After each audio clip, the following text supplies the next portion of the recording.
వాళ్ళ దిక్కుమాలిన ఆ పకోడీ పేపర్లో ఇంకా కూడా సమర్థించుకుంటూ ఉన్నారు.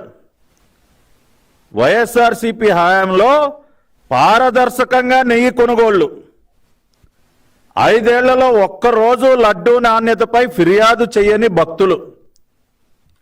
ఎంత పచ్చి అబద్ధాలు మాట్లాడుతూ ఉన్నారండి.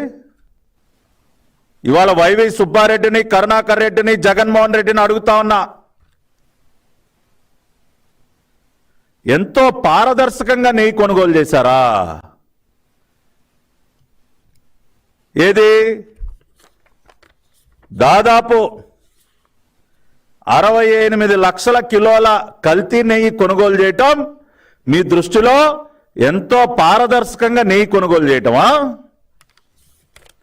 దాదాపు 8 కోట్ల విలువైనటువంటి ప్రమాదకర రసాయనాలు, 6.5 లక్షల కిలోల ప్రమాదకర రసాయనాలు ఉపయోగించి తయారు చేసినటువంటి కల్తీ నెయ్యిని కొనుగోలు చేయటం అనేది పారదర్శకంగా నెయ్యి కొనుగోలు చేయటమా?